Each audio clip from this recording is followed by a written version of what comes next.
the Veracini article. Veracini does a good job, I think, of creating a distinction between colonialism and settler colonialism. And he indicates that there are two kind of different but necessary components. One that deals with displacement and unequal relationships. So the kind of the phrase that he uses to distinguish between colonialism and set call is "you work for me" as a characterization of colonialism, and "you go away" as a characterization of set call. Set call. I think that part of the reason why I wanted us to understand the difference between colonialism and set call is because oftentimes when people are reading this argument, they tend to conflate it. And a lot of times the links that they will read will be to colonialism, but the alternative they'll read will be to set call, which doesn't make sense, especially when it comes to resolving it, because as Veracini says at the bottom of it, indicates that there needs to be different praxis or different ways that we approach resolving both of those things because while they could be similar, they're also very different. So the first of colonialism being like "you work for me," second of the of set call being "you go away." I think that they indicate that colonizers demand for in terms of colonialism, they demand things like physical, spiritual, consumption, sexual, reproductive labor, and in different ways. So the way that it's shown or manifested happens in different ways through labor. And what they understand as labor can be different. It can be the literal like working for someone, like physical labor. It can be through like spiritual labor. It can be through the consumption of the land. It can be consumption of like cultural consumption of things that are produced in within the communities or within certain groups of people. And then like reproductive labor, i.e. The creation of bodies for more physical labor. And he indicates that's more of an example for it. Second is for set call would be like kind of the physical elimination or displacement of culture of groups, which is more in terms of like culture and their practices being erased, being absorbed. And I think the word I liked the most was like the amalgamated portion of it, which is like just a combination of all of them to make things into one. And you'll see that towards the end of this read and call, I guess when we get a little bit more deeper, there are two routes that I want you all to kind of think about set call. And they come from the notion of cultural practices either being erased, absorbed, assimilated, or amalgamated. And he indicates that this is usually done secretively, so it's not in a way that is so obvious that people can kind of point it out, but rather it's done in a hidden manner. So before you realize that it's been done, it's already been. That's in the context of settler colonialism, not colonialism. Colonialism, on the other hand, is like very. I think of it as more of like very obvious because it has to deal with like labor, and like physical labor. It's more easy to point out and say like, oh, this country came into this country, colonized it, and made people work for them. That's like more easy to point out or to isolate rather than like the cultural practices being erased and absorbed or assimilated because it happens so, I don't know, like subtly, I guess is the word that I want to use for those things. So people don't realize it as much.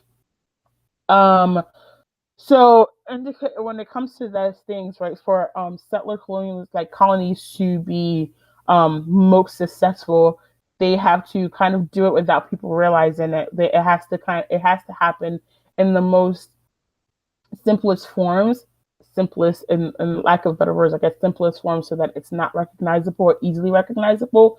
And there are two examples that are given. I think it's the Kenya example, and then I think it was Zimbabwe example that are given. And I think the biggest thing I've gotten through just reading and understanding or attempting to understand Stockholm is that history plays a big role into understand a lot of literature. A lot of authors tend to reference historical examples or historical things that happened to illustrate an argument that they're trying to prove. So instead of just like being like, oh, this is an argument I'm making, they will like point out an historical example or a historical thing that happened to be like, oh yeah, this illustrates the example I gave. So Veracini gives the example, I believe, of 1950s Kenya. I think that's what it was, and something I think Zimbabwe.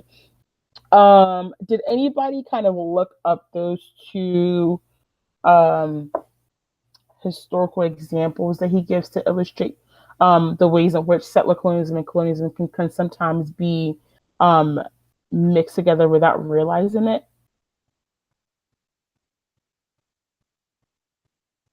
Anybody?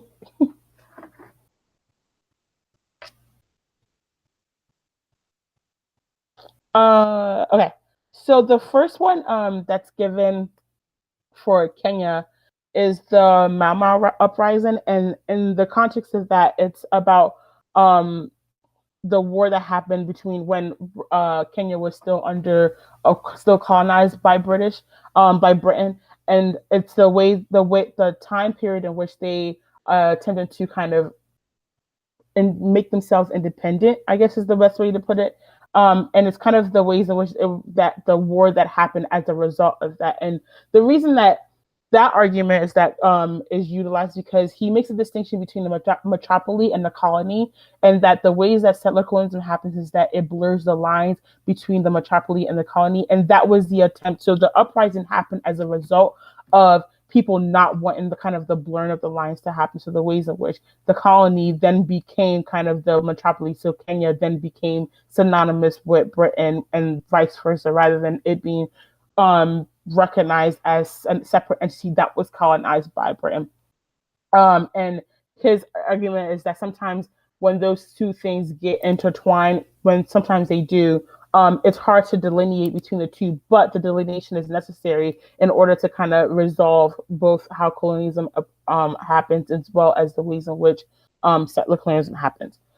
So that's like the very brief understanding of Veracini. Is there anything that was in the Veracini article that people were like, "Oh, this is interesting," or like, "I have questions on," or yeah, just like thoughts that people have with it?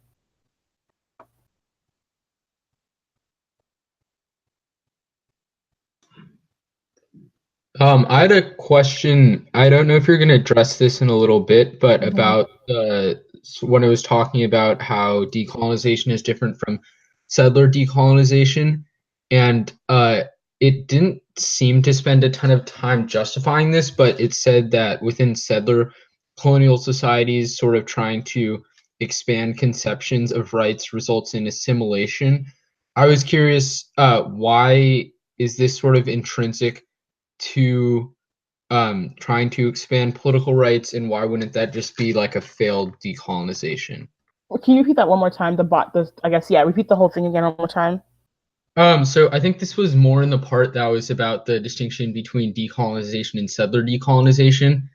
But it didn't seem to justify this too much, but it seemed to sort of assert that granting equal rights within a settler colonial society doesn't really do anything and only results in assimilation. And I was curious why that was the case and why that isn't just a failed decolonization, or what is intrinsic to a settler colonial society such that granting equal rights and like having laws that mandate respect for culture, land, etc., can't really resolve the structure. Oh, okay. So earlier in the article when he creates a distinction between like one being based off erasure and one being based off kind of like the assimilation and the recognition of the two, I think that is where Rachel talking about, right? Decolonization would be an attempt to kind of give the legal rights, but doesn't resolve the settler colonialism portion of it because it doesn't deal with the erasure that has happened, right? So like and so like in order for people to be recognized, it does not negate or it does not resolve the ways in which their cultures, their practices have been erased in the past, but rather attempts to force them to be assimilated so that there is no distinction between the two, right? So the elimination portion of settler colonialism that happens is never addressed, but rather the only thing that happens is the kind of the consumption portion of colonialism that is decolonized. So when you think about colonization, people only talk about it in the context of giving back rights, but rather doesn't deal with the erasure of the cultural practices that have already been existed. That's why he creates a distinction between how settler colonialism only deals with or focuses more about the assimilation through things like cultures being absorbed or amalgamated, but rather and not just through elimination of displaced. So set call happens in two ways. One, it's either through people being totally displaced, erased, eliminated, not recognized, right? That's one venue of it. But the more, I guess, not, I don't want to say more insidious, but the ways in which it's often utilized is that those cultures and practices are erased through an attempt of assimilation. So decolonization wouldn't be sufficient to resolve that, because it just recreates the same like assimilation, amalgamation, absorption that warrants or justifies that call in the first place. Does that make sense? Or did I answer your question? Yeah, I guess this probably will be addressed later. Mm-hmm. But I guess if those cultures have already been erased, sort of, I guess, how do you get them back? And then if we can't get them back, why is it like actively bad to try to foster respect for like sovereignty of native lands or grant them protection from Right. sort of rights? Okay. Yeah. So I guess so this is the part where the Jody Bird or Jody Bird in general I think is pretty good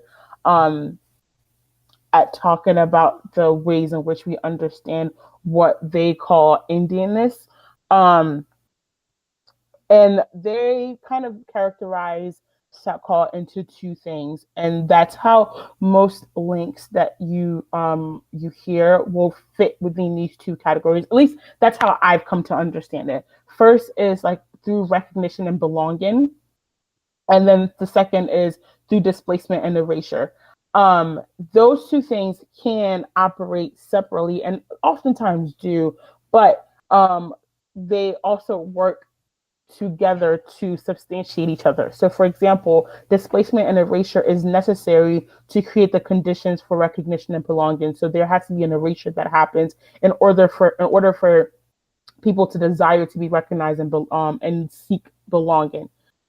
So the argument is that when there's an attempt to provisionally kind of include othered or abjected people from the nation state, it only maintains the perception of like progression and transformation, which kind of deflects people from wanting to dismantle the conditions of colonialism or set call in the first place, because it seeks to kind of give credence to the notion of recognition and belonging, right? So the question that you just asked was like, well, if their cultures have been erased, right, then why is it a bad thing to then recognize them? And that logic would be what Jody Bird or Veracini or any set call author would recognize as the conditions of that create the possibility for settler colonialism to exist in the first place, right? That it creates a notion that necessitates a desire to be recognized and belonged, because it displaces and erases the ability for those to be created. The second thing, a part of it, is that though settler colonialism seeks to kind of erase and displace, it is never successful at fully displacing and erasing, but it attempts to solidify or cement the notion that those cultures have been erased and forgotten. Does that make sense? So, like, while in its attempt to solidify itself, and it's an attempt to codify itself as a nation state or as a settler state, it has to erase. But through its erasure, it's not that those cultures or those practices are ever fully erased. That's why you get people who talk about set call in the context or Indian, like Indianness in the context of ghostliness, because the argument is that it is still present and will always be ever present, but the ways in which it is articulated or disseminated through people or through groups is the notion that those cultures have been erased, right? So the notion that because it's erased, therefore what's wrong with kind of recognizing or seeking to belong is problematic, because one, it assumes that there can ever be a full erasure of those cultural practices in the first place, and that logic of recognition and assimilation only seeks to kind of continue the constant desire to erase or to eliminate. And Jody Bird also talks about the ways in which set call kind of works through kind of repetition, which is like it's in reiteration. So like how like the ontological position of Indianness is one that is situated within through like reiteration and repetition, where we can kind of think through and I guess the opposite of that is when you think about anti-Blackness, you think about kind of loss, right? So the loss of land, the loss of culture, the loss of familial ties, the loss of whatever it is, like everything you think about anti-blackness is characterized through loss. Whereas Jody Bird is like everything that you characterize like set call is through repetition and reiteration. So those things are continual and reiterated in different means. So an example of recognition or a call for recognition and belonging would be an reiteration and a repetition of the desire to erase. Because when you recognize, right, when you fold into, when you call for assimilation or recognition into the settler state, it is an attempt to kind of erase the particularity or the uniqueness of those cultural practices to make them kind of generic or to make them universal in some way. Did that make sense, or did that sort of clarify some things? Yeah. Okay. That's a quick question. Mm-hmm. Is you talk a bit about like repetition? Does this have relation to like psychoanalysis? It can. So yes, I think that what I will say is that a lot of authors do reference psychoanalysis, but I think a lot of them also begin to a certain degree, but also depart to some portions, and a lot of them through the departure is where they create their criticism, right? So, I guess when you say is it about psychoanalysis, yes and no, but what do you mean by that question? What do you mean by that question? So, sort of, I guess, in my reading, like related to like sort of psychoanalysis, I think McGowan, in talking about Freud, writes a good deal about sort of the embrace of repetition. Mm-hmm. I was just wondering if that term was equivalent when using it, or somewhat different. Maybe I'm not 100% sure of that. I think it could be, but I think that Bird's discussion or the discussion within set call would not be to embrace repetition, but rather just like a matter of fact statement that is just like set call operates and like solidifies itself through reiteration and repetition. So there's nothing unique about the ways in which people call for recognition and belonging, but rather is a constant act of erasure and displacement that exists. Does that make sense? Yeah. Yeah. So repetition can like illustrate displacement and has been so ingrained within our everyday kind of historical experiences that it's just become as is or matter of fact, and it's hard to kind of explain or to separate the two. So when you think of which is a reason why I think that if you are ever going to read set call, or even when you are answering set call, your go-to should always be kind of to look towards historical examples to substantiate a claim, because all the authors that you will ever read in set call, let me not say all, but good authors that write about set call should be writing in the context of historical examples, because those things tend to illustrate or to give light to the argument that they're making. So if their argument is that there's no newness to the way the set call operates, but rather it repeats itself and reiterates itself just in different means, then there will always be historical examples that arise that are always the same. So in the terms, so there will always be kind of examples of the ways that those things happen. So in that example of the ways that people are or things or events are reiterated and repeated and always constant, that then becomes the ways in which the Indian then is always both everywhere and nowhere at the same time. So they're in a constant moment of being recognized but not being recognized through the desire for displacement and belonging. So there's always a position whereas Blackness is always going to be pushed away, Indianness is going to be constantly, simultaneously, both wanted and not wanted at the same time. And that position, that space in which, like, the space in which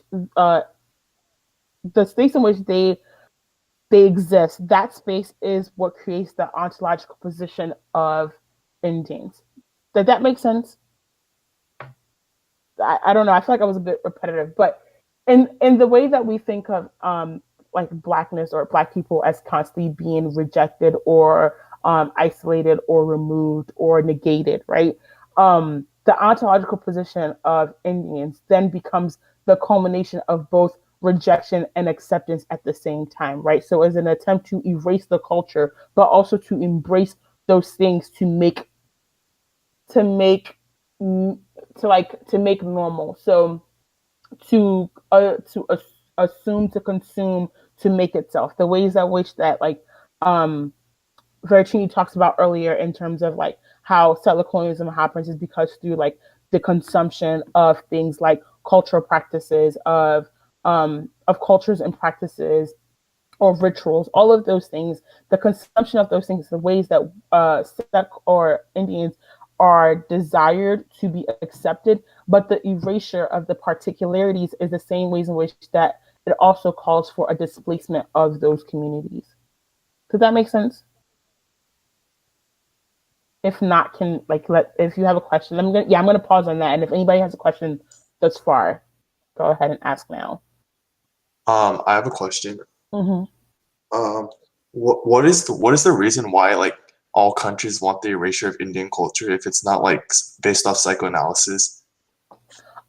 So for two reasons, right? So the reason that is given in like Vercini is like the accumulation of land of territories.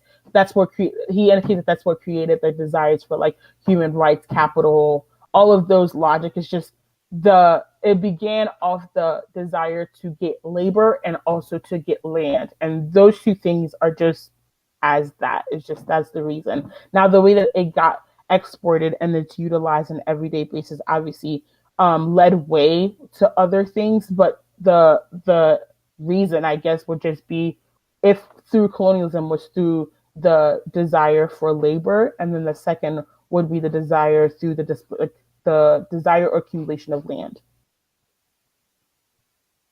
Yeah, I guess that answers the question. Does anyone else have a question?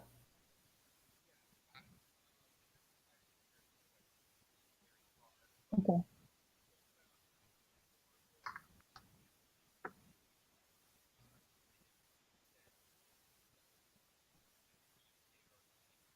Mm-hmm.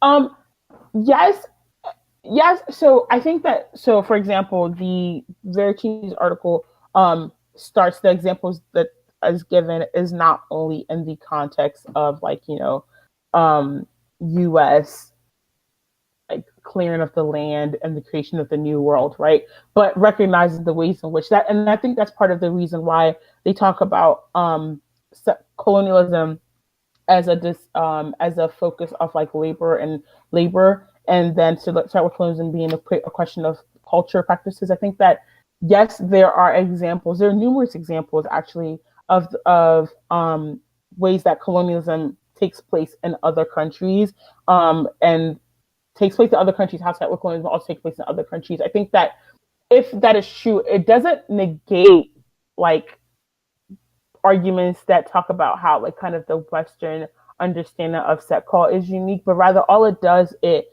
is maybe adds to the argument that set call is not one event, but rather is not like one thing that happened and ended, but is a constant process that continues. So does that make sense? So I don't see the examples of it exists and happens in other countries as a reason that denies or answer set call, but rather could be utilized as a means to explain how set call is a globalized phenomenon that doesn't exist just on like a U.S. scheme. I think most people who I don't know. I think that people who read set call and only limit it to like kind of discussions of the U.S. but don't talk about the ways in which it is globalized. Don't do it justice and always will kind of miss something because of the global phenomenon of the ways in which settler colonialism operates. So oftentimes the question of like who's a settler, who is not a settler is always mediated through like, you know, if you're white, then you're a settler. And if you're not white, then you are not a settler, but like where you're situated doesn't make sense. But I think that if you think about it through more of a complicated lens, then it's not so easily like settler versus non-settler. So Jody Bird talks about people who migrate to other countries for whatever reason it is as like arrivants, and indicates that they can participate in some forms of settler colonialism, but they cannot be called settlers because of the reason why things like migration happened in the first place was because of colonialism. So colonialism created the notion that led to the displacement, i.e., or led to the moments in which people had to migrate to new places that then put them in a position where they had to participate in some forms of set call. I don't know if that answered your question or if I just went on a tangent, but did that semi... Okay. Yeah, I guess his examples of other historical examples of colonialism and set call can be utilized, but I don't know if it can be utilized to answer set call. Right now, the only thing I can think of is how it can be utilized to read set call as kind of a global phenomenon rather than just like a Western US based phenomenon. I think that, yeah, that was my answer. Mm-hmm. Anyone else have question? Okay. So the first part is about recognition and belonging. Second part being about displacement and erasure. And that's like literally where you talk about like, you know, land displacement and erasure of cultural practices and like rituals that exist. At this, I'm going to talk about. So this is where I'm going to talk a little bit about kind of the links that you will hear or should hear if people are talking about or reading set call. And I will attempt to categorize these links based off the two types of thesis maybe that I talked about. One being the like, you know, recognition and belonging, second one being displacement and erasure. The first one is kind of like the ways that international law is, or laws in general, are focused or based on the nation state or the formation of the nation state, that assume that like indigenous people are still colonized and are bounded within both geopolitical and biopolitical borders that are created by the nation state. So like the non-recognition of communities, groups that are not bounded within kind of like geopolitical or biopolitical borders, and how we only recognize people, groups, whoever identities based off the ways that those bodies are codified or coded through the settler state. And that argument is just like the law creates identities and understands identities through its own language, through its own creation, through its establishment. That's what produces like, you know, the global north, and what also creates the distinction between other groups of people that we can use to justify the dispossession of indigenous groups or indigenous people, and then and utilize it and say that is because of the common good of the world. So as an attempt to like, for the sake of the whole world or the sake of helping everyone, we can go into this country and do whatever we want, because ultimately we are helping these groups of people, because we have created what we think they are or their geopolitical borders without understanding kind of the complexities within those borders themselves, or the lack of borders, I guess is what I should say. Does that make sense? Questions on that kind of link, the ways that the law creates itself or understands itself through the foundations of like both geopolitical and political borders, and then creates identities as a result of those things. Does anyone have a question about that? Okay. So oh yeah, go ahead. I'm sorry. It just this was probably me misunderstanding the link, but it seems like wouldn't that be in Veracini's distinction more of a link to colonialism then, because it talks about societies that have sort of used that country for labor, set those boundaries, and then moved out, and then it's Right. talking about. So how would that maybe a link to the settler colonialism, Kay, then? So perfect. So I think this is what I mean by the conflation sometimes that happens, but I think that can be utilized. So, for example, I think that a lot of times when people do talk about the law, it's in the context of colonialism. But I think in this instance, the way that you should or links should be articulated in the context of set call is that the creation of those geopolitical and political borders is what creates or erases the cultural practices of those lands, right? That are specific to those people groups. Does that make sense? So in an attempt to create identities that are bounded by our own geopolitical creations, there has to be an erasure of the differences that exist within those people groups to create a neatly formed group of people. So if you're like Americans are this, right? It's to be able to label Americans as Americans through colonialism, you have to erase their particularities within their cultures to be able to create a uniformed geopolitical group or identity. Does that make sense?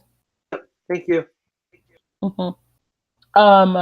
I think so. That's what creates kind of the ways in which groups of people are then identified, not identified, recognized, not recognized, and then that gives credence to the law, because the law then becomes the notion in which people are either recognized as a nation state or those who are not recognized as that, and then through that continues the erasure of the cultures or erasures of practices that exist.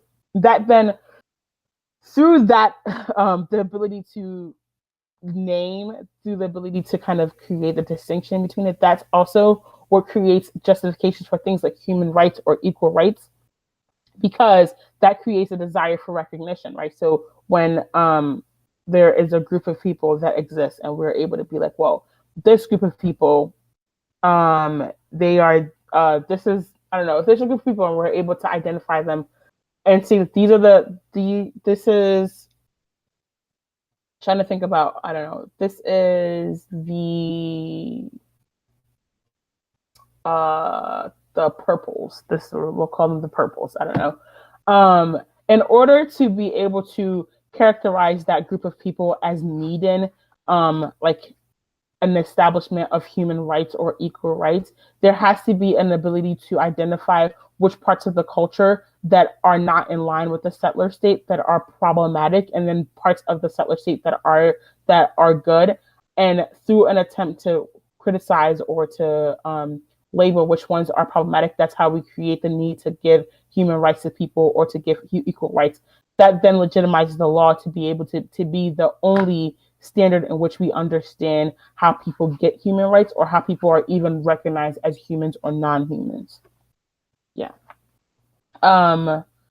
The second portion of that is that I'll talk about is like freedom or the desire for freedom. So when we talk about like, giving freedom to people, the first link is more in the law part of it, is in the context of the recognition and belonging. So the law gives credence to certain groups of people, and then through that it recognizes them or doesn't recognize them, and through its recognition or not recognition, it creates like people who deserve human rights or equality, or how we understand things like what it is a human, what is not a human. The second one is the freedom portion of it, which as a freedom link, which is also in the context of recognition and belonging. And I think this is like when you think about freedom, this link kind of deals with the ways that we think about freedom as the affirmation or of the desire for freedom. So it's based within like forgetting of the condition of possibility that created the notion of unfreedom in the first place. So freedom or the desire to be like, this is an attempt to seek or to give freedom to those, or to give equal access to people. That's an attempt to force a form of forgetting of what has happened and what continues to happen, i.e. the forgetfulness of the ways that settler colonialism is kind of a repetitive and reiterative project, and not just like a one event that ended, but a constant process that happens. And that argument is like, that is an attempt for people to be recognized or to call for belonging, because it affirms desires to forget how set call operates, or how set call interacts with certain groups of people. Yeah, those are 2 links right there. Are there questions with those or clarifications that people have? Okay. The last is the way that we understand rights and or capital. And this would be, I think this is sort of mixed again with the first one in terms of how colonialism operates. But remember, Chiri is like, those 2 things, while there are some similarities, and those similarities should be understood, but the differences also matter. But the way that it's explained in a debate round also matters with how you answer it. So if someone only talks about these links in the context of colonialism, then their burden is to prove why the alternative has to be able to resolve colonialism, and not why it resolves that call. Because if it can't do both of those things, it can't overcome both the way that the link is articulated. So the logic of like territorial rights, so like land rights, who owns this land, who doesn't own this land, how we create ownership over land, and conquest, so like, if I'm looking for a new land, how to invade or how to take over a land.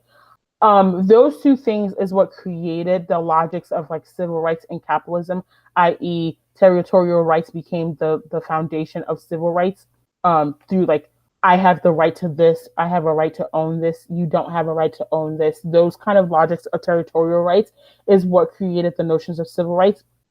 So you, as a person, have these rights, and these people do not have these rights.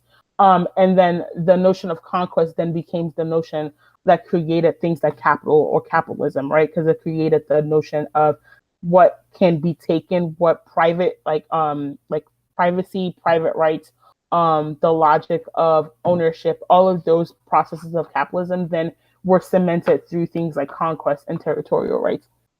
And then the law, through things like were able to make Indian the people, like Indian, the people who whose nations were in the way of those 2 things, i.e. territorial rights and conquest, through things like U.S. military and economic desires. So if countries stood in the way of people groups, or people groups stood in the way of the territorial rights of a nation state or a settler state, then they felt justified to utilize things like military power, or economically, like what's the word I want to look for? Like economically burden a country, I guess is probably the word, through things like conquest. So if I took over your land and then took away any ability for you to economically flourish or exist, then that's the way in which I was able to also maintain my stature, or maintain the notion and the foundations of that country as per the U.S. So those 2 things created the notions of like rights and capital. And again, you can understand how capitalism and rights work hand in hand, but also can work differently. So the erasure of practices is what led to territorial rights. So first, through like the displacement of people groups is what led to territorial rights, i.e. I had to displace you before I can take claim or ownership over a certain area. And the conquest is the ways in which the erasure happened through in order for me to to take over a country, I didn't just have to clear the land, but I also had to let go or erase any semblance of the culture that existed before in order to make sure that that land, I could truly say that that land was mine, right? I could not I could not assume that there was no semblance of anything that existed before and that I was the only one that existed there. So countries or settler states, to legitimize themselves, to make legitimate their territorial claims, had to both displace people who existed there, but also erase any kind of cultural tie to the land in order to do that, to legitimize their claim for those lands. Yeah. Are there any questions with those so far?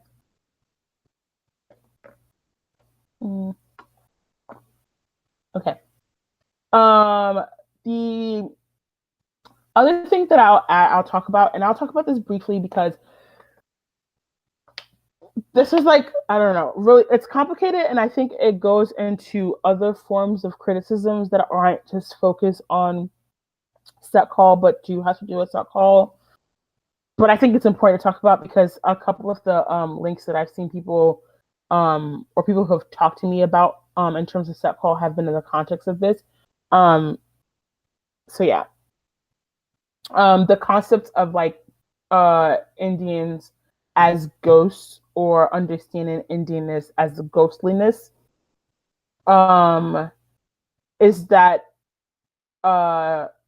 understanding that Indians are typically spectral and implied and are felt are constantly there, but remain kind of lamentable, i.e. you can mourn them as if they are gone. That is the erasure portion and the forgetting portion that I was talking about earlier about the freedom, as well as the erasure portion I was talking about, that assumes that Indians are gone and can be mourned, but negates the ability for us to understand that they are also always there, i.e. the culture is gone but never actually gone, and to assume that it is fully gone. To talk about Indianness as a thing of the past is problematic because it erases the ways, or it reiterates the kind of desire for displacement and erasure that necessitates settler colonialism in the first place. So the link would be that to talk about Indianness as a thing of the past and not a ever-present thing, or not thing, but to talk about their cultures as a past culture rather than a culture that exists and is continual and will always exist, is an attempt is one that attempts to erase the ways in which those groups of people still exist, but also that is it's often utilized to affirm progress by the U.S. So the U.S. can be oh, well, this happened, but we okay, so the clearing of the land happened, but we initiated or passed all of these laws to rectify what was done in the past, right? To assume that the law can't ever rectify the thing of the past, right, assumes that there was a progress in the first place without recognizing that the law that was an attempt to recognize or to undo the thing of the past is one that maintains that the action or the event or that happened was a past event. I feel like I didn't make sense, so I'm gonna pause and people should ask questions if they have a question. Does anyone have a question about that so far? Okay. So if that is true, then links there are we should not understand Indians as one of a thing of the past, but rather a thing something that constantly haunts the U.S. And constantly haunts the notion of an empire and the notion of the frontier and the notion of the creation of a coherent group, I guess, is one that is necessary to undo the ways that we understand settler colonialism, or how we understand nation building as something has happened, we've done this to rectify the situation, now things have gotten better, and now we continue to make small progressive plans or small progressive actions to constantly undo, rather than recognize that those things assume that the initial action or the initial event ever ended in the first place, but rather those laws are an attempt to kind of mystify the ways in which set call continues to perpetuate to exist, or to manifest itself in ways that continue. So that was like that. The reason why I was like this is like complicated to some degree is that I think that this does a lot to do with like ontology, and that criticism, which I think authors who talk about Indianness in the context of ghostliness are combining both of those theories. And to some degree, there's a need to kind of understand like ontology to sort of understand the depth of that criticism, but I don't think that it's necessary. I think just the basic understanding of like the ways that we understand Indianness as ghostliness is the thing that haunts it, is that like there is an ever-present, the cultures, the practices, the people, the groups, whatever it is a constant, constantly exists in relation to the nation state. So the nation state can never exist as an entity on its own without in opposition to, or it can never exist absent the Indian, because the Indian is always there and what creates the notions or the category of the nation state in the first place.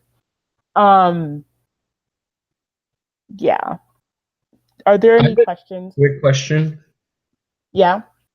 So going back to sort of the like progress narrative, I might be misunderstanding it, but the way I understood it is that by saying like this law will rectify this past harm, that sort of creates the idea that settler colonialism is something of the past rather than the constantly ongoing structure. My question was, why isn't it possible to pass laws that are meant to rectify a specific harm from the past that is no longer ongoing, while still recognizing that the broader structure is ongoing, i.e., like there was this specific action that was infringing on native territory, pass a law that gives them access to be able to preserve their culture in their territory in that particular instance?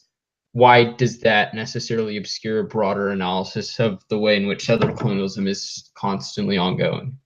Right, because I think the argument is that it assumes that the specific example you are given, or the specific example you are attempting to resolve, isn't the broader structure in the first place. So it assumes that like there's a broader example, there's a broader understanding of set call, and then there are like small instances of things that happen that can be undone, even if we're criticizing the larger part of the structure, rather than recognizing that if set call is an iterative process, like a reiterative process that is constantly being reiterated, then the one thing that you are attempting to criticize is just an iteration of the way that set call happens. So to talk about the one thing doesn't negate or doesn't do anything to undo the reiteration that exists, but rather attempts to kind of bracket off the ways in which set call happens as like small events that sometimes have to do with each other, but don't always have to do with each other. So it's like a denial of the ways in which those things are reiterations of themselves. So like doing something with this specific instance doesn't do anything. But also, I guess it would also depend on what the law is that you are attempting to put into place, or whatever the action is that you're attempting to resolve, and whether or not that could be characterized as like either of the two links that I was talking about in terms of like displacement or belonging, or erasure or recognition. So that may be the answer for it. But I also think that the Benbar evidence that I sent out to does a lot to talk about like kind of how we can utilize laws to undo the ways in which like set call operates. But yeah, so I guess that's the argument for it, is that it assumes that the undoing of that particular law does anything or recognizes the repetition, but rather the undoing is just in fact another repetition of set call, because set call is one, because of the ways in which it has to happen in such a secretive manner, in a way that is unnoticeable. it requires some times of recognition to seem progressive, right? So there has to be moments in which the settler state can be able to point out as progress in order to create its narrative of like the settler colonialism being like wholesome or like inclusive or equal or free, I guess is the word I'm looking for. So in an attempt to make itself seem that way, there will always be instances that Setcall can point out as progress because it is what legitimizes it, the settler state, as being progressive. That's like kind of the settlers like that's the same way that's the same logic of like earlier when I was like Indians are both wanted or to be a part of, but also are negated and not wanted to be a part of. So the link would just be like the example you gave as an example of how you want the Indian, but in the same attempt don't want it, but perpetuate logics that don't actually want to include it, if that makes sense. Yeah. Any other questions in general so far? Thoughts? Just like a quick clarification question. Mm-hmm. Like this ontology like thing about like just like passing laws. Would that be like a link I generate in the 1A, or is it like something different that the AC can say to trigger this? Repeat that one more time. Would this be a link I generate like off their perms in the 1A?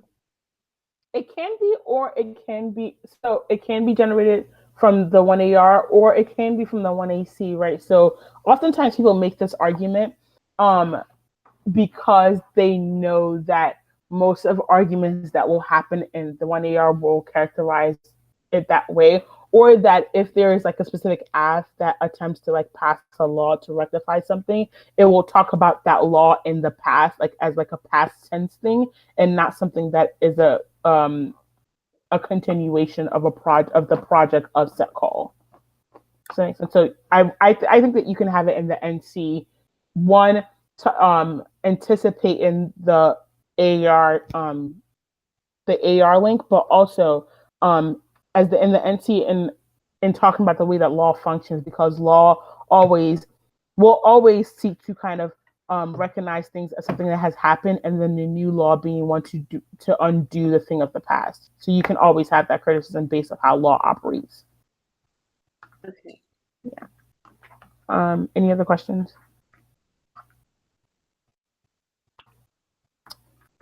Okay. So I looked at the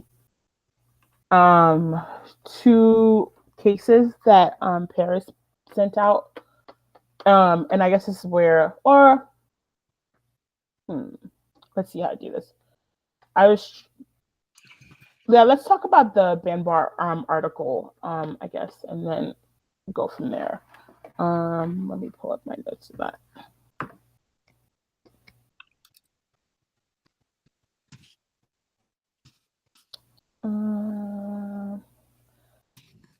Yeah, so this, I don't know. I thought this article was good. We only read the second section of it. I'll start with what are y'all's thoughts on that portion or on that reading? I was curious. It seemed like the Bander evidence was more in the context.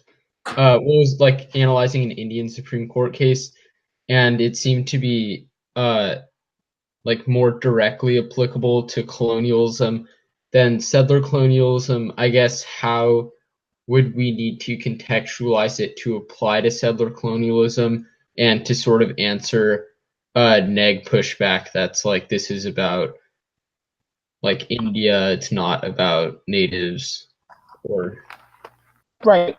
So this is like I'll answer the second question first, which is like people being like this is about India, not about natives. Is that I think that it would be a flawed mixed characterization for people who read set call to be like this is about India and not natives because of the ways in which set call is a globalized phenomenon, and to only talk about it in the context of like the U.S. doesn't actually explain the historical ways in which set call takes place or has been deployed to other countries and continues to be deployed. So that's like the first thing is I think that there should be a criticism of any team who attempts to kind of bracket off the ways in which set call operates in the US, but also how it and doesn't attempt to recognize how it operates on a larger scale because set call is just a globalized phenomenon and needs to be recognized as such. Sorry. I have a quick question. So I am not an expert on Indian history in terms of the country by any means. But like I think it's from what I know, it seems plausible for the negative to be like, we're not saying that settled colonialism isn't a global phenomena. Rather, in the context of India specifically is colonial, or like a post-colonial society. It was subject to British rule, which is sort of different from settler colonialism. Even if like the structure of settled colonialism operates as a global phenomenon, it doesn't really operate in India. Why would that be different? I guess is my question. Well, like I guess they would say that India is not a settler colonial society; it's a post-colonial society because sort of British rule wasn't settler colonial. It was rather maintaining the like sort of sharp distinction between labor and sort of what was being talked about in the Veracini article. Right. So I think that the two things is that the notion of India being a post-colonial nation is, well, one is that India began off like, i.e., through like things like colonialism.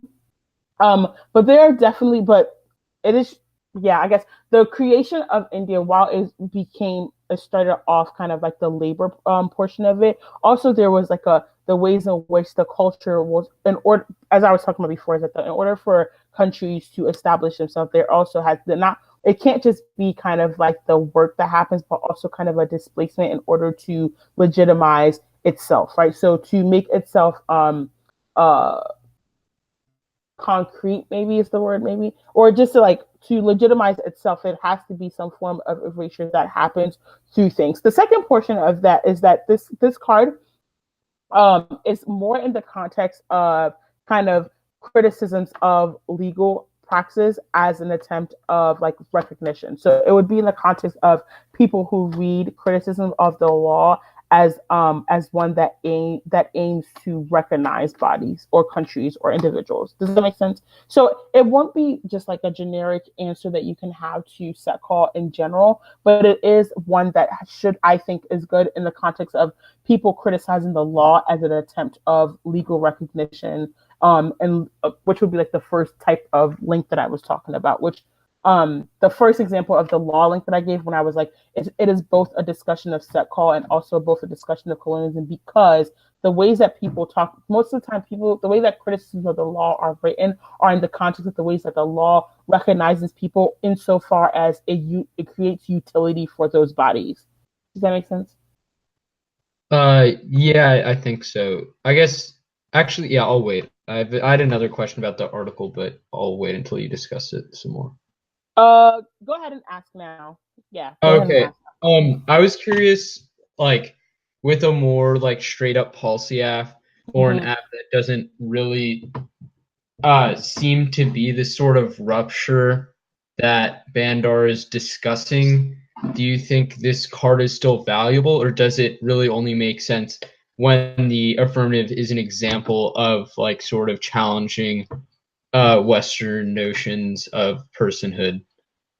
I think you can still read it, and the argument that can be made is that like universal criticism of the law that assumes that there is no productivity of the law is problematic, and that it doesn't assume the ways in which the law can be utilized, i.e., so like the reason why you would read it is that the act doesn't trade off with like laws that are formed like strategies of rupture, but can still exist simultaneously as those things. Does that make sense? So the law or the policy act that you would read wouldn't be an example that eliminates the ability for law to be transformational, but it can exist. But the criticism will always attempt to paint law in a broad stroke, and I think this argument would be like a criticism of that notion too.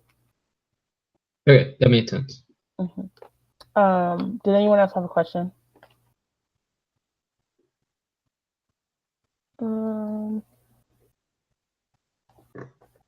Okay. So a couple of things that I wanted to point out from this article that I thought were interesting. Is first is that the legal strategy of like rupture can be utilized or explained as an attempt of refusal. So a refusal to sustain the colonial legacy of a nation state or a settler state.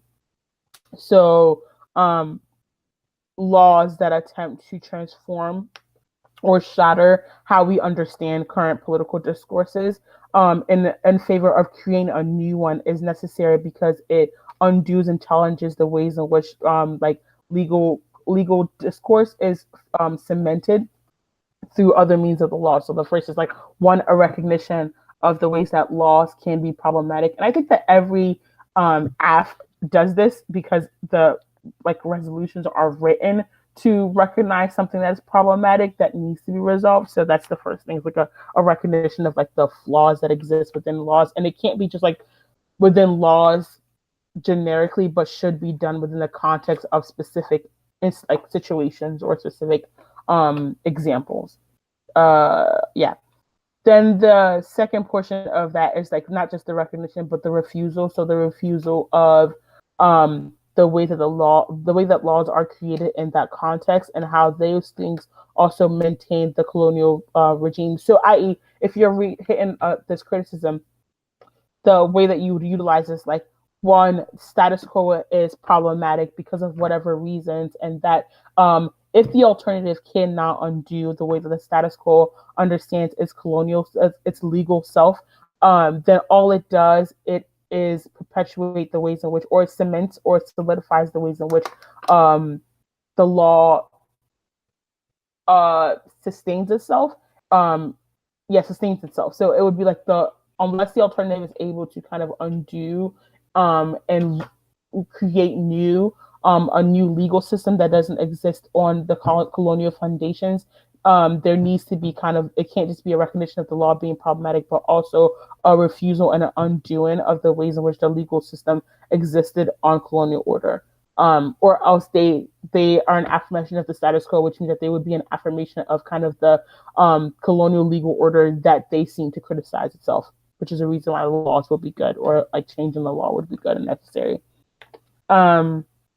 The second is that laws can create spaces for like political opposition that doesn't necessarily lead to like things being appropriated, or it doesn't always lead to things like recognition and assimilation. So most links would be like your AF is an attempt to create recognition through the practice of law that doesn't negate the structure of set call, but rather attempts to assimilate folks back into it. The argument is like starting from the criticism of the way that the law operates now, and also in conjunction to the possibility of new things to exist absent this place of the law, is necessary because it means that the laws that are then implemented do not always have to be based off the assimilation of groups into the way the law functions now, but rather a creation of a change of the way that we understand law in other contexts, i.e. the AF. So, and then this is necessary to kind of also rupture politics of recognition, because it's not just about like, sustaining the status quo political order or the status quo like legal order, but rather it's a form of kind of undoing how we understand the legal order to make sure that it does not maintain itself in the context of set call. And I think that utilizing kind of the examples that are used within this article in this series, that it's been done historically within this context, and that it can be done in the context of the U.S. I think that they're, so that's the, I think that was second or third, I don't know. argument that I thought was smart and important from this article. The other thing that I got is that through an affirmation of a new law or new policy, there is inherent a challenging of the legitimacy of the colonial order as it exists now, which means that the AF will always be kind of in line with the politics of the criticism, because it is also a challenge of the ways in which the set call legitimizes itself through the existence of the law that you are attempting to undo or to change in order to create some change that does not maintain or sustain the kind of the impact and the violence of set call.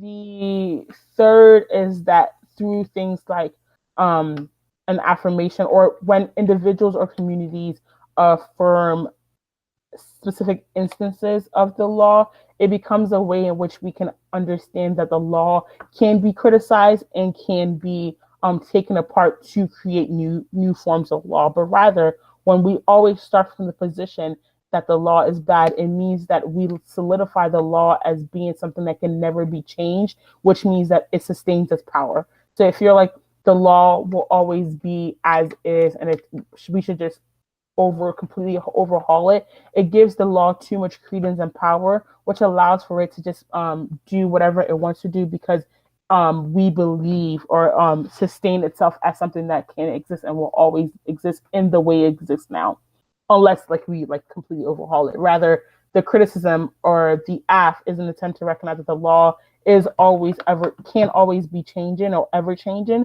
which is net better than just assuming that it is totally wrong and can only be criticized and overhauled. Do people have questions, thoughts, criticisms? Okay. The last thing that I thought was interesting from this was that exposing laws to kind of its own contradictions, i.e., through the need of the app. So for an AC to be good, it has to prove that it's necessary. The way that the AC proves that it's necessary is through exposing what is wrong with the world now. So it's kind of exposing the law and the ways that it exists and its violence is ways that we can recognize how certain laws can contradict or violate certain rights to political freedom, which means that you are already in line with what the criticism says. But two, it takes it a step further and also assesses its effects and consequences in order to change the way that we or individuals or groups align themselves to create new forms of political orders or create new forms of political narratives.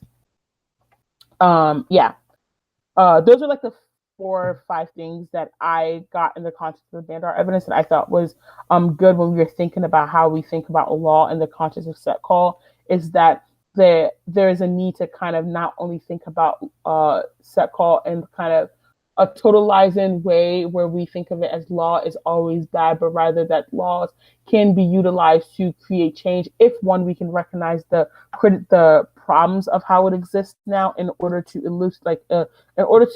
to create new ways that we can utilize it. So a lot of the reasons why laws are problematic before is because there's never an assessment of why they are problematic, why the past laws are problematic, but rather just continual implementation of new policies and new laws without ever assessing the problems within in the first place. The act would force itself to do that through kind of its justification of why it's necessary, to then make sure that the same problems don't exist. The permutation also would be a reason why that could happen, because it can kind of expose and criticize and understand how the law is problematic, but also utilize itself to change how it is it's used or manifested in different ways. Then the other thing, the next thing I'm gonna move on is the two cases that Paris sent out for me to look over and to talk about those. a little bit.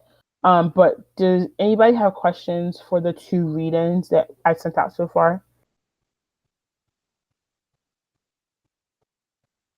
Any thoughts?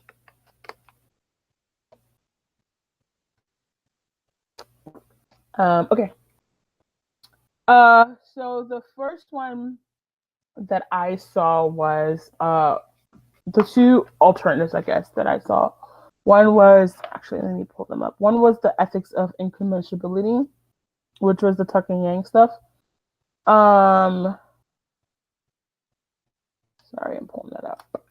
The biggest problem that I had with these cases was that I think that they were a conflation of colonialism, of criticisms of colonialism, and then criticisms of settler colonialism. So, for example, and then also kind of like different authors who believe different things and how we should decolonize or how we should kind of approach decolonization. Which I think is important because it means that there will always be an excess of the cases that the alternatives cannot resolve, or there will always be an excess of things that the AF or the alternative the alternative can't resolve, but also excesses that the AF might be able to capture for its own benefit. So I'm looking at the St. Andrews case, and I think that's what it was. I don't know. It was the one that was like labeled 1NC versus St. Andrews IB Glenbrook's finals. And the first one, this one I think was in the context of land. So this was in the context of like displacement and erasure, rather than like recognition and belonging. So a couple of thoughts that I had with this. First is that the CM evidence is like decolonization cannot exist unless we kind of privilege and center indigenous life, community, and epistemology. The issue with that is that kind of the ways in which so remember when I was like set call doesn't only operate through erasure, but it also operates through things like amalgamation, which was like the combination of all of those things. That a centering of indigenous life often requires settlers to impose the way that they understand indigenous life and culture to be able to create a decolonization project based off of it. Because there is no direct explanation of what decolonization looks like in the context of these authors. So another author that I think is really good in explaining kind of the flaws of set call is what's the name? Rachel Busbridge, I think. Yes, Rachel Busbridge. And I'll send out some of the authors and that I've been talking about, and the way that and their criticisms of their criticism of set call.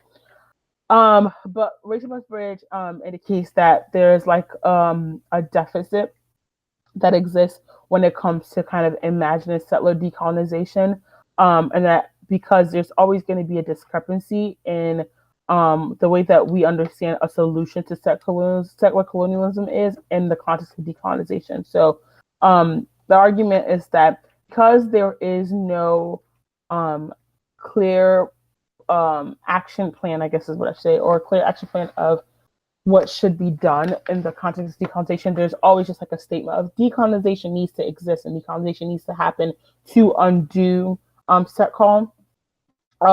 It means that people, all we do is talk about decolonization, why decolonization is good, but there's never a praxis that moves or leads to the action of decolonization. So that's like the first criticism I think I have of this of this case is that it is based within kind of a metaphorical understanding of decolonization, but doesn't assess any actual plan or method in which or practices in which decolonization can happen. The other thing is, do you all know if the people who read these cases identify as indigenous or don't identify as indigenous, or what is their relationship? They're not. They do not. Okay. I don't know if this helps at all in answering it, but at least for this case, the way she explained the alternative was like literally getting off the land. Like she's, I guess her heritage is from the country India, so she was like, the alternative is like me going back to India, and defended like literal, like settlers leaving. I don't know if it changes.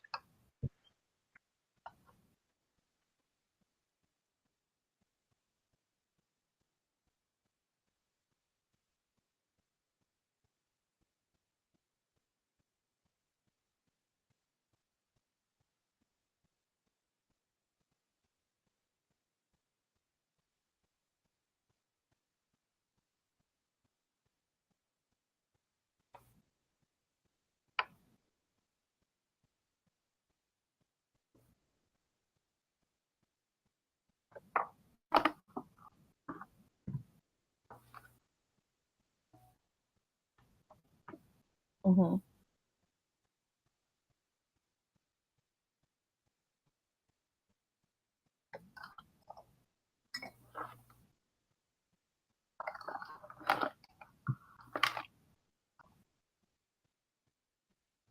Mm-hmm.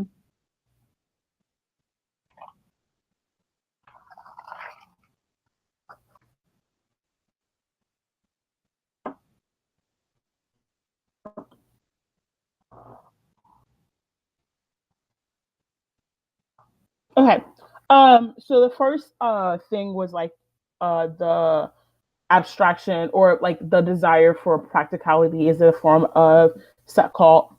Does it make sense because the in the CM like card that they read, there's an underlined portion of it that's just like the starting of point of decolonization is not just a rejection of colonialism, but rather a replacement of dominant and the dominant with the marginalized.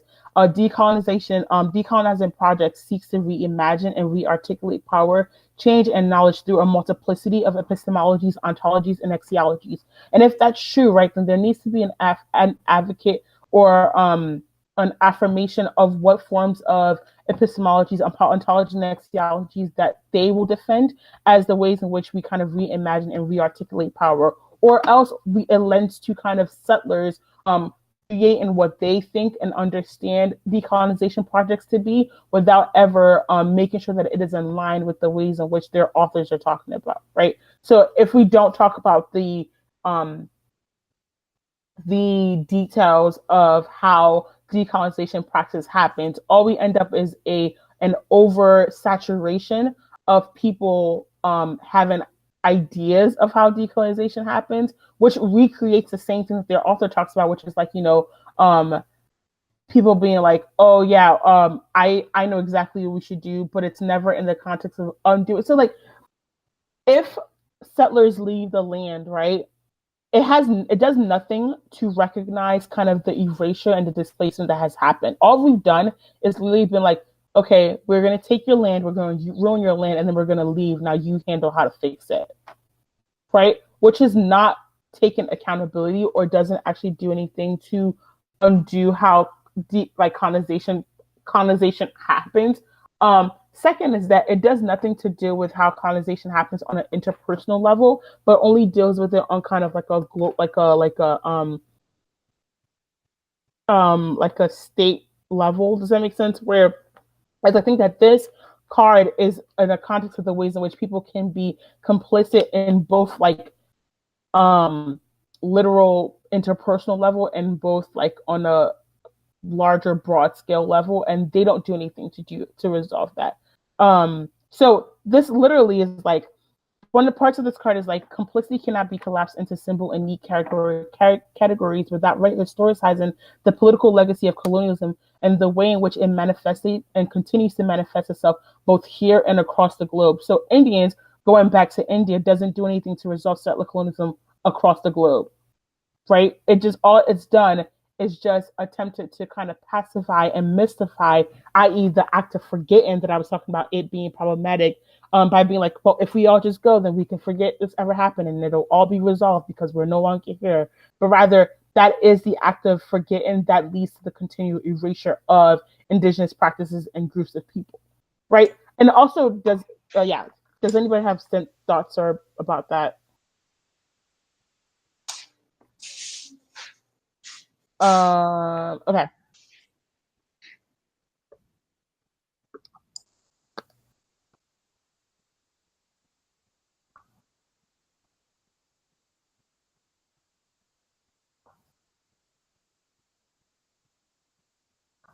Mm-hmm.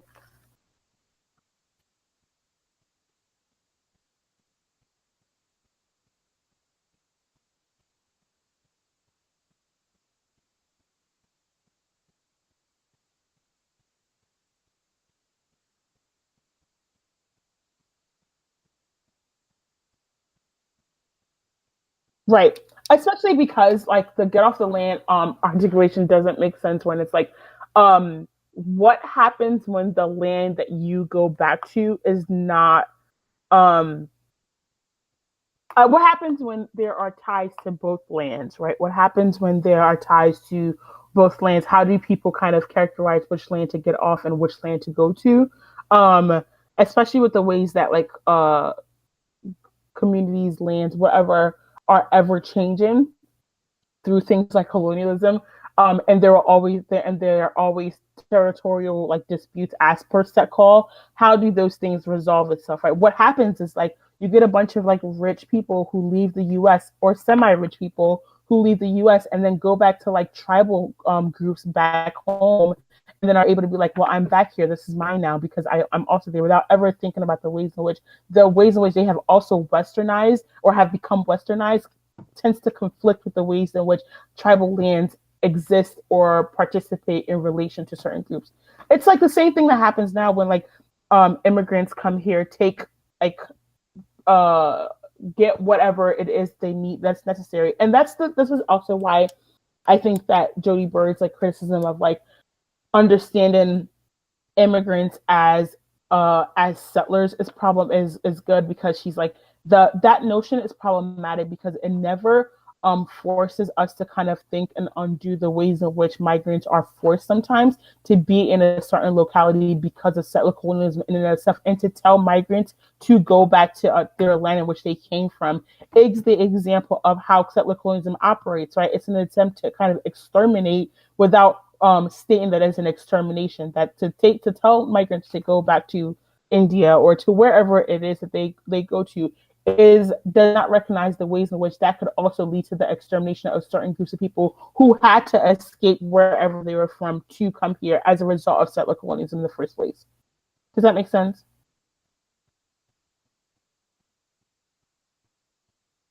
Mm-hmm. Right. And it doesn't make a lot of sense because a lot of times when a lot of authors are talking about like get off the land, it's never in like a literal sense. Well, I won't say it's never. It's just most oftentimes not in the literal sense.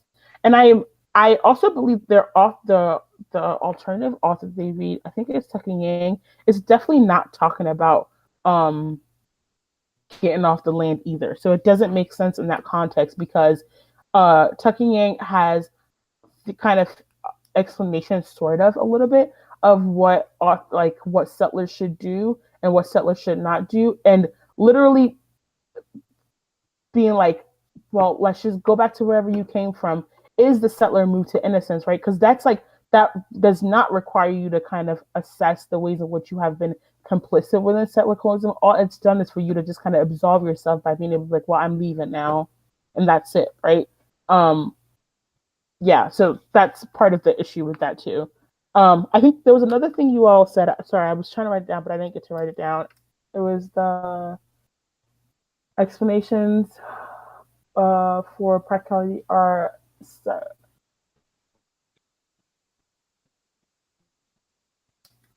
being repeat that one more time, sorry.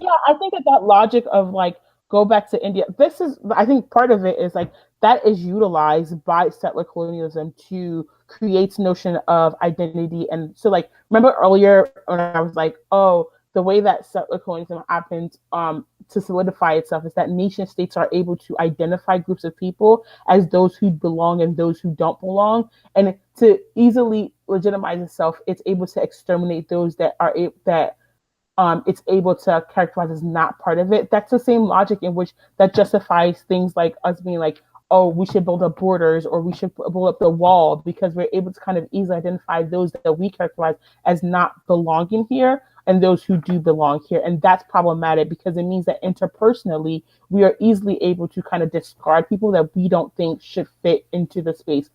And that requires, for that to happen, it requires people to easily being able to identify who is an Indian and who is not an Indian, i.e., in terms of like, it requires people to be like, how are you indigenous? How do I know that you are indigenous? How do I know that you are not indigenous? Leads to things like authenticity testing, but it also means that it requires a flawed way to measure people who are indigenous and those who are not indigenous based off kind of like either the way that they look or either the way that they are accepted or belong to certain groups, and that's also problematic. Did those two arguments make sense? Okay. So that was, there was something else that I wanted to add with that I thought was interesting.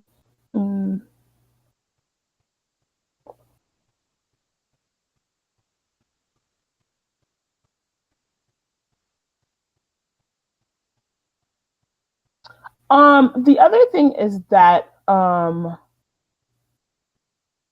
when a lot of times when authors talk about like land and the way that we understand our relationships ourselves to land, it's not just like the land itself, but rather kind of the settler technologies that are used to justify itself.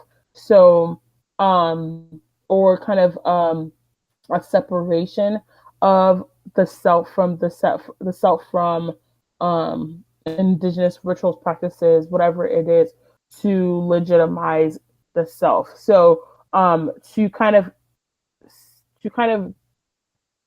reduce the land to the way that we understand the land in a Western concept is problematic, which is what it would do essentially when when they're like, well, it means that you should just go back to wherever you came from, because that assumes that the land is a literal geographical context.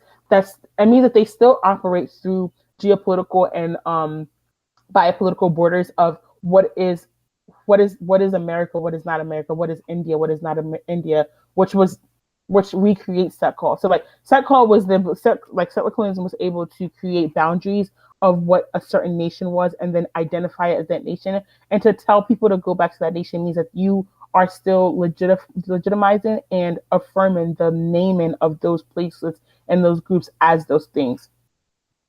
I think that made sense. So like for you to recognize someone to be like, you should go back to India, legitimizes the ability for you to call India based off kind of the geopolitical and biopolitical naming of certain lands and certain groups. Does that make sense?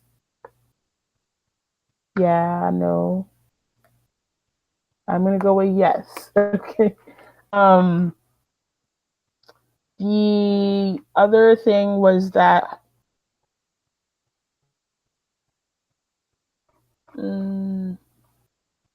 doesn't else I wanted to say.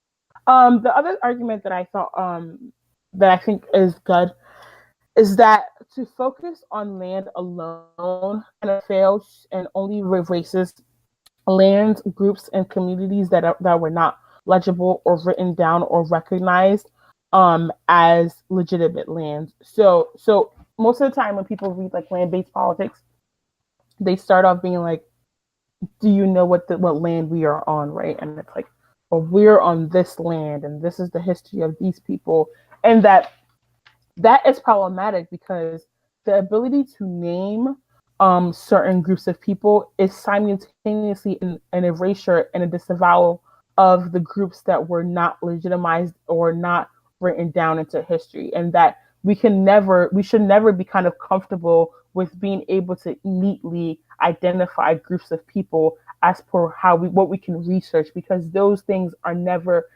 do justice to the groups of people who were not recognized or not written down or written into history. So through their recognition, that is the ways in which the Indian is both always there and never there at the same time, because they're able to identify the groups that are there as per the recognition of nation states, settler lands, whatever, and those who are not there because those names were never written down, or those names were never researched enough to give credence to it. And that's problematic too, right? So the focus on land alone always assumes the ability to, one, name and recognize a certain group of people, while simultaneously not naming and not recognizing certain groups of people who also may have or may not have had ties. So, i.e., the unknowability of Indianness is part of what needs to be, it's part of what is necessary, and their ability to kind of neatly name things is an attempt to kind of know and to think that they truly know what it means to be indigenous to a certain land and what it means to be part or from that land in the first place. It also assumes kind of ownership over land that's also problematic and doesn't really undo how settler colonialism operates. Second is that their historization of can only be done through kind of a settler understanding of history and epistemology. So if the person does not identify themselves, and even if they do identify themselves as indigenous, there is no way to kind of create a neat story of the history of Setkal, because there will always be kind of holes within it. And any attempt to historicize or explain in totality how settler colonialism operates and can operate and will always operate is one that always assumes a settler understanding of epistemology that can never that can only produce the way that we understand the legitimacy of history in the first place. And then the third is that, like, the reading of the criticism is an attempt to kind of distance itself from the structure. So it's a criticism. Oftentimes, criticisms are written to be like, the law is bad because it does all of these things. The state is bad because it does all these things. But in the attempt to do that, it also seeks to distance the individual from their actions. And your argument is like, the AF, because you still need to win why the AF is a good idea and does a bunch of good things as per like the law stuff that I talked about earlier, or why you are a practical criticism of Setkal through the example of the ways that the AF criticizes certain things or why certain policies is good. But the second portion is that there needs to be kind of the ability for them to demonize or characterize the AF as being the problem fails for them to understand how they also are also complicit within Setkal, and that the permutation would be kind of a recognition of how all parts can play a part into Setkal, but rather the AF is still necessary to undo certain portions of settler colonialism that exist. Yeah. Are there any questions, thoughts? Okay. There's one more thing that I want to add, which was the ethic of incommensurability, which was the Tuck and Yang stuff. I'm going to pull that case up.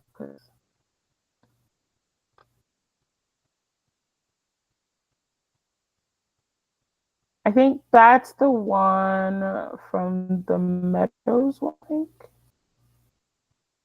Yes. Okay, so that technique, I'm gonna talk about the alternative with that. Basically, the alternative is decolonization, and the ethics of incommensurability is just in line with the argument of belonging and recognition. So it's just like any attempt to recognize and to make a part of or to assimilate politics, not literal politics, but like I guess praxis that are one in line with settler colonialism and then an opposition to it.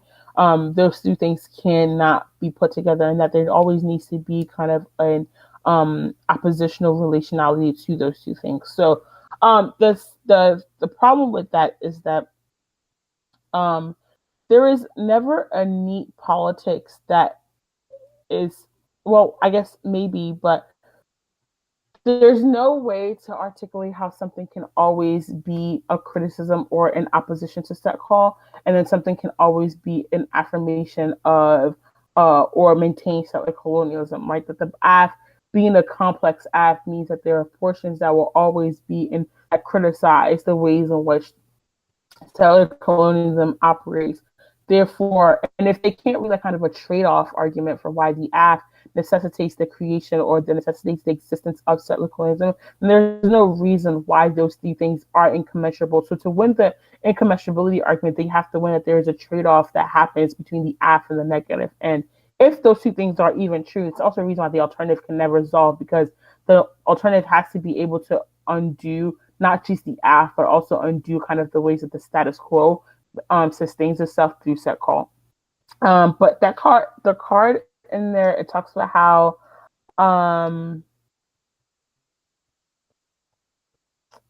oh yeah, so it's like still we acknowledge the questions of those weary participants in the Occupy Oakland and those settlers who want to know what decolonization will require of them.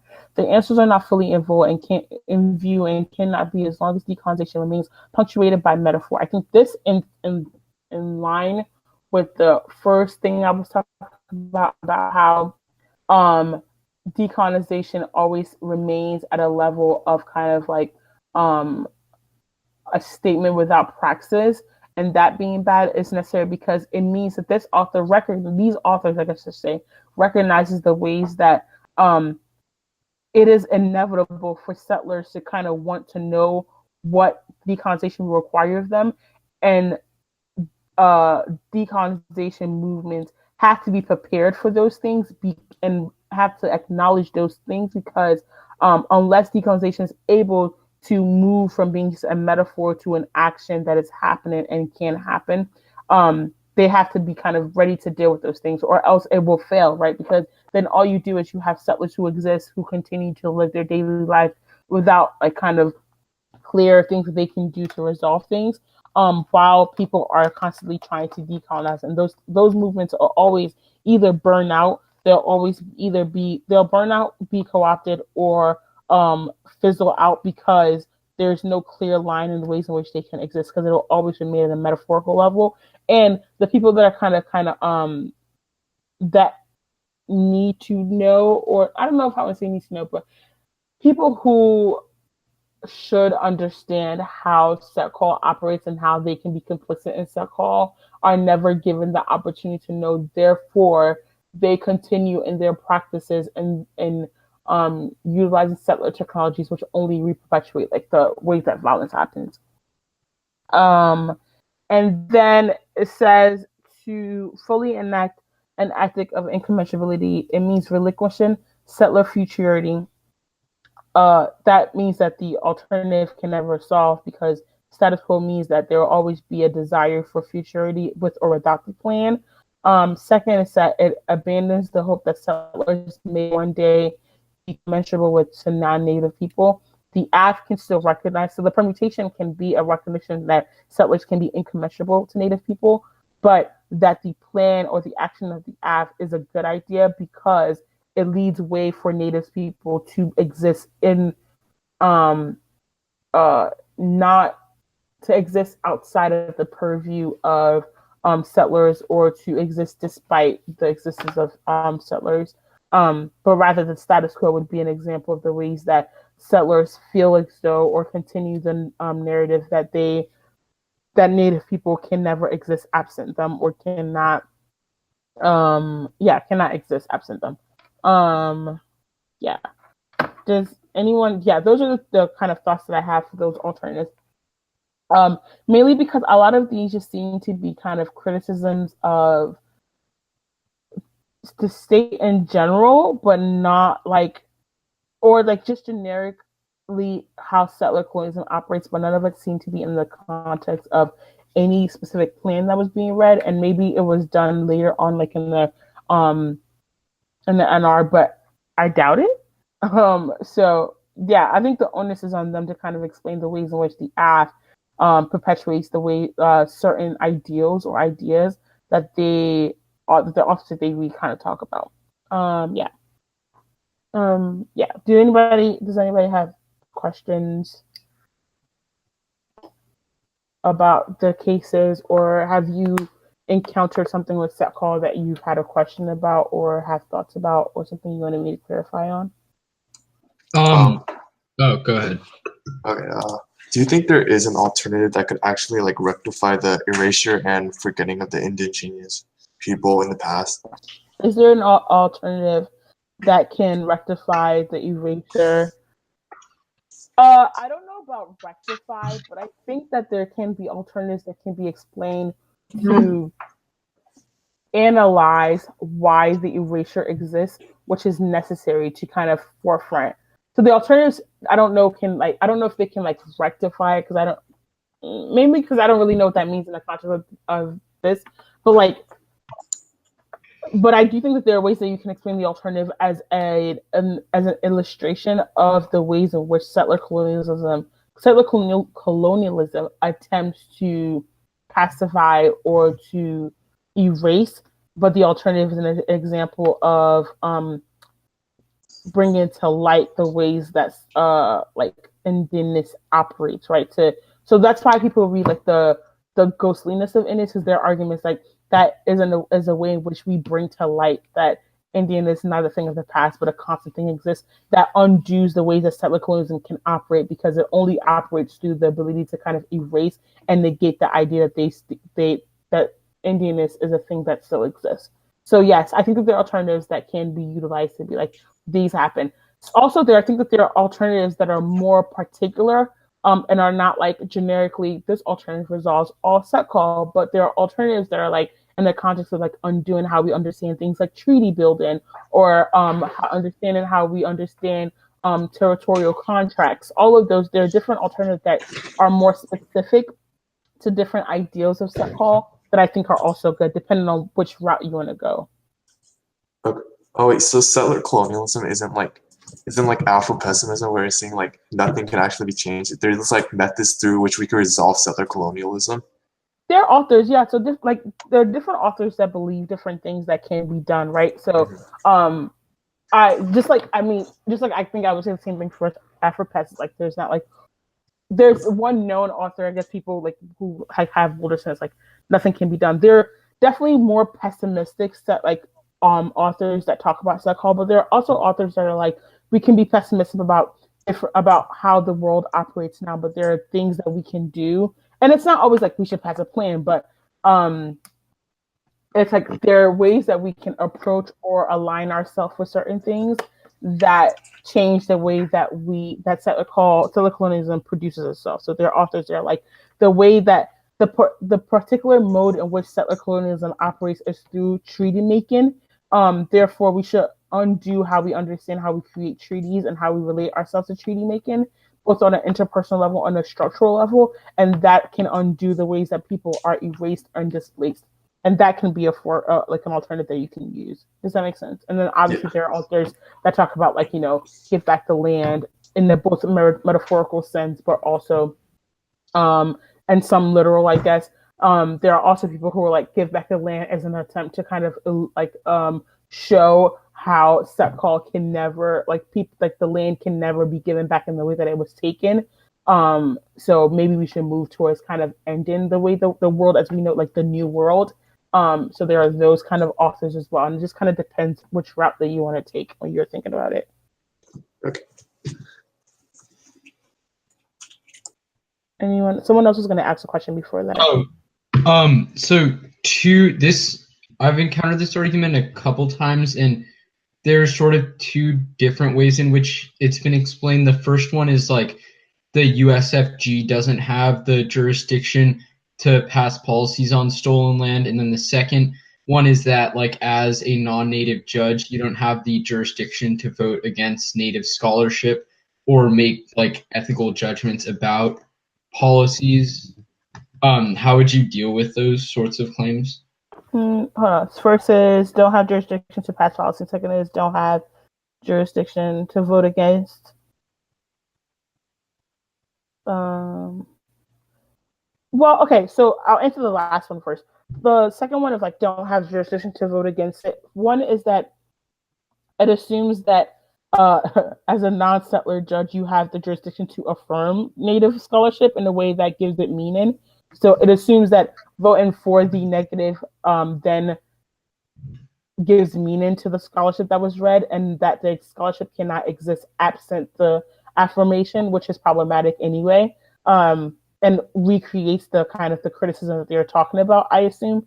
The second argument for that would be that have to vote against it. Is that second, voting affirmative is not a negation of the scholarship, but a negation of the way that they read the argument, right? So you can win that the scholarship could be good, but you just didn't debate well, and still vote F, but still affirm the scholarship that's being read, and those two things. Second is you don't have jurisdiction to pass policy. One is that if you are able to win how policies can be done in a way that criticizes and undoes settler technologies, then yes, you do, and you should. Two is that the opposite of not passing policies or attempting to do something about set call allows for people to just be complicit, and which is net worse than those who attempt to do something to resolve it. So one, you should like if your laws undo the certain politics of set call, then it is necessary for those things to be done. And two, the opposite of that would be to not do anything, which is net worth, because it means that settlers become complicit because they think that they can't do anything, which means they are never forced to kind of interrogate themselves to ensure that they don't produce problematic policies or interactions. Okay, that makes a lot of sense. Anyone else?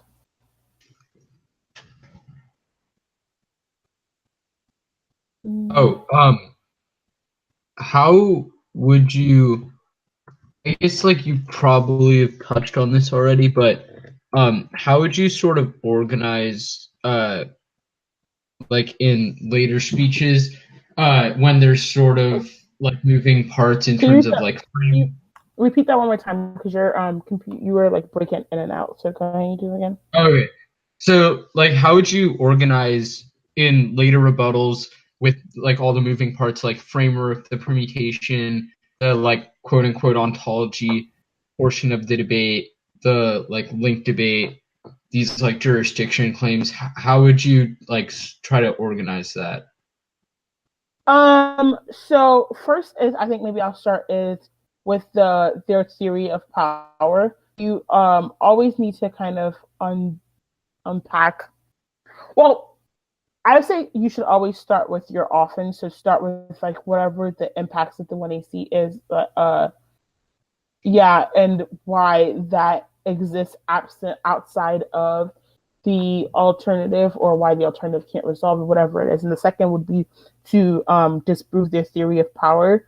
So why their understanding of set call doesn't actually make sense, or doesn't actually explain your specific context that you're talking about, then I would say you should go to the permutation. I think that's where you do kind of your link work. And then the last thing you should do would be the alternative portion of the debate, which is like, when you have like this that's the alternative, or why the alternative can't resolve itself or resolve the act. I think that's how you should think about it. And in terms of like the framing stuff, like framework, that's where when you're talking about the impact portion of the 1AC, that's where you should be doing your framework stuff too. Okay, and then for the theory of power stuff, what sort of presses should that involve? That's where the distinction between things like colonialism and set call is important. That's where kind of the overarching understanding of set call is problematic, because it conflates things like those who are settlers and non-settlers because it doesn't account for the global nature of set call. So, i.e., where do people like migrants fit into the discussion? How do they participate in those discussions? Those, and then that's also where that's where you'll have discussions or criticisms of like the law in the context of set call and why the law doesn't necessitate the problem with set call and stuff like that. So that's where you would do that theory of power. Okay. Anyone else?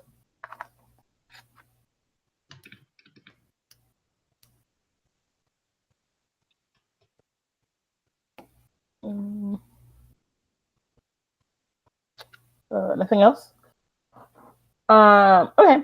Well, yeah, so that's it. If there are, I just want to remind people that there's still a link for the case edits if you all have like cases that you want me to look over.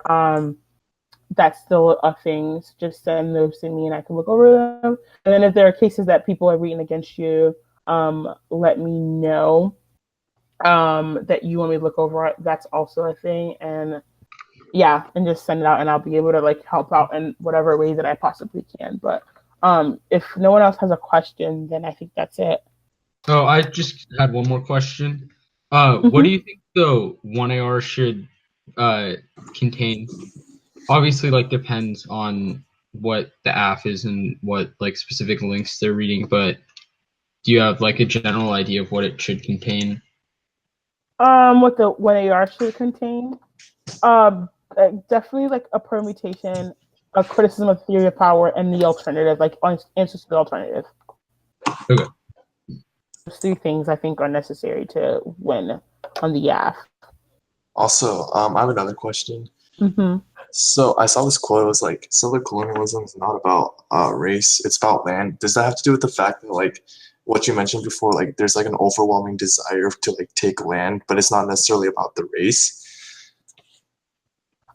Yeah, because I think yes, and because I think that a lot of authors would find a problem with like understanding like indigenous groups as a racial group, right? And that because that assumes kind of the universality within those groups and not the differences that exist in it. So understanding or reducing it solely to race is one that would erase the cultural differences that exist within those groups. Okay. Oh, and I think the last time we briefly talked about you looking over the case about disability and do you still need me to send that again? Yes, I do. Okay. Should I just put it in in Can the you Slack? PM to me? Yeah, can you PM it to me and then I'll do it, yeah. Yeah. Okay, and I'll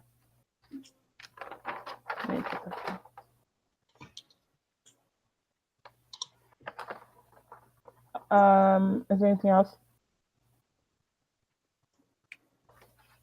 All right. Well, thanks everyone for coming. I will send out a message with when the next reading call would be, and if you all have like specific ideas of what reading calls you want me to do, send me a message, and then I will try to fit that into the schedule of when to do that and everything. So, all right, y'all. Bye.